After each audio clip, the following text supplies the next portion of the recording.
Pagbili ng China sa mga lupa ng Pilipinas. Napakalaking issue na tumambad sa harap ng taong bayan mula nang nabulgar ang mga ilegal na gawain ng Pogo at ng mayor na si Alice Guo. Napagtanto na mas malalim pala ang rabbit hole na matutuntun. Hindi lamang hinggil sa politika at ekonomiya, pati lupa sa bansa ay nabebenta sa murang halaga. Mga Chinese nationals na namimili upang magpayaman, pero ang mga Pilipino ang nauutakan. Siguradong magugulat ka sa malalaman mo na libu-libong ektaryang sakahan sa Pilipinas ang pagmamay-ari na ng mga komunista. Kaalamang ayaw nilang ipaalam sa taong bayan.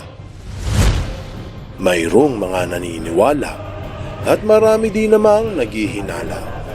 Ang tanong, totoo ba?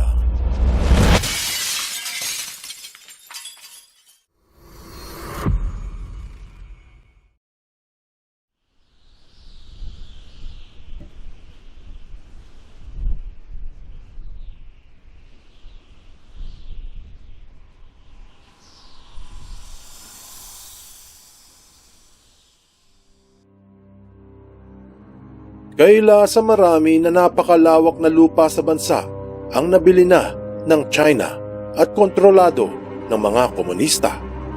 May mga nagtatanong kung bakit naman kontrolado ng Chinese Communist Party ang libu-libong ektarya sa Pilipinas.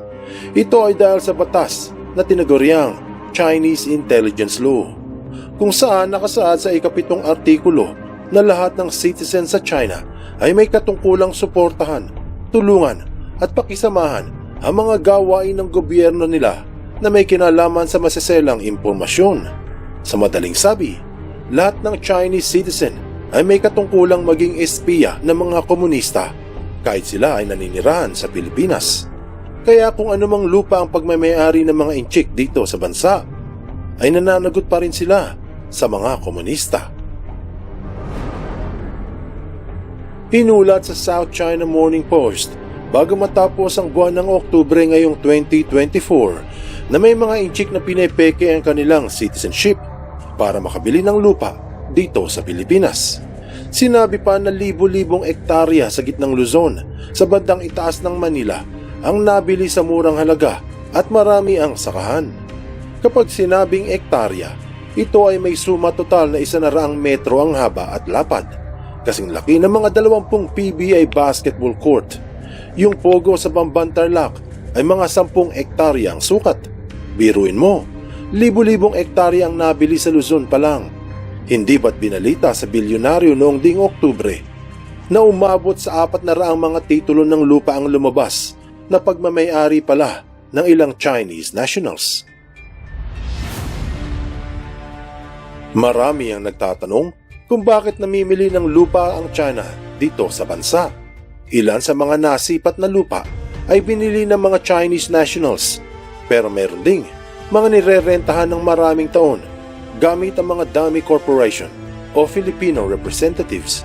Yung iba upang pagtayuan ng mga Pogo hub o gawing bodega ng ilegal na droga, katulad ng mga lupang binili ng Empire 999 Realty Corporation sa Mexico, sa San Fernando, sa Angeles City, sa Pampanga, Nueva Ecija, Cabanatuan, Bulacan, Cavite, Tagaytay, Iloilo at marami pang iba. Mantakin mo kung ilang ektarya ng lupain mayroon ang korporasyon ng Empire 999. Pero hindi lang krimen ang problema, pati pagkain ng mamamayan. Around 400 illegal offshore gaming operations could be operating as scam farms in the Philippines. But according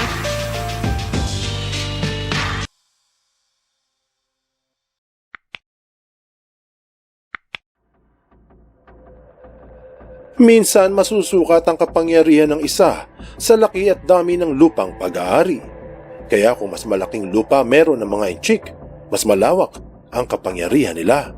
Katulad ng binalita sa Gold Star Daily na isang Chinese national na si Tony Yang o Yang Jianjin na nagmamay-ari ng Philippine Sanjia Steel Corporation sa Cagayan ang pinaghihinalaang nagpapasok ng mga kontrabando at droga sa kanyang 20 ektaryang daungan. Bagamat ang negosyo ay nasa loob mismo ng government-owned na PHIVDEC o Philippine Veterans Investment Development Corporation sa Misamis Oriental, tila walang magawa ang munisipyo doon. O siguro ay nagbubulag-bulagan dahil sa kapangyarihan ng mga inchik. Bukod sa mga krimeng ginagawa sa mga lupang kontrolado ng China, pati mga sakahan sa bansa ay nalagay sa peligro. Pinahayag ng US Department of Agriculture na noong mga taong 1980s, ang Pilipinas ay ang pang-8 sa may pinakamalaking ani ng bigas sa buong mundo. Pero unti-unti itong nagbago. Ang report ngayong 2024 ng Explained PH na Pilipinas na ang pinakamalakas ngayong umangkat ng bigas sa buong mundo. Kung matatandaan, binalita sa GMA ilang taon lang ang nakararaan na pinaubaya ng Pilipinas sa China ang 10% ng sakahan sa buong bansa. Lupaing may sukat na 1 milyong ektarya.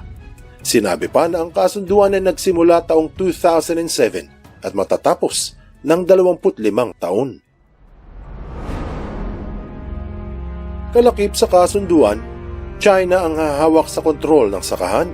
Sa kanila magmumula ang pondo, mga kagamitan at teknolohiya, sila ang magbibigay. Ibig sabihin, sila din ang magdedesisyon kung kanino mapupunta ang mga ani. Kung hindi ito kapani-paniwala, ito ang isa pang ulat mula sa bilyonaryo noon lang buwan ng Oktubre ngayong 2024 na inuupahan ng mga Chinese ang mga sakahan sa Pilipinas. Tapos ang ani ay dadalhin sa China at ibebenta pabalik sa Pilipinas pero sa mas mataas na presyo. Base sa pahayag, daang-daang ektarya ng sakahan sa Nueva Ecija ang nakokontrol ngayon ng mga inchik. Totoo na nagbabayad ng renta ang China pero mas malaki ang singil nila sa atin. Kumbaga, para tayong ginigisa sa sarili nating mantika. Anong aral ang mapupulot dito? Dahil sa hawak ng China ang libo-libong ektarya ng lupa sa Pilipinas, sila ang kumukontrol sa lahat ng nangyayari sa loob. Pwedeng gamitin sa pagkalakal ng droga, pagtayo ng mga pogo hubs, base ng human trafficking, money laundering, at higit sa lahat, sila pa ang namamahala sa mga aning tumutubo sa mga sakahan.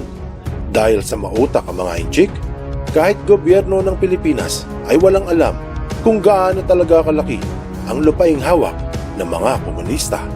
O marahil, ayaw nilang malaman. Ito yung sinasabing, see no evil, hear no evil, speak no evil. Buksan mo ang iyong isip at hayaang lumalim pa ng lubusan ng iyong pangunawa sa mga kasaysayang kapupulutan ng maraming aral. Tandaan, katotohanan ng susi sa tunay na kalayaan.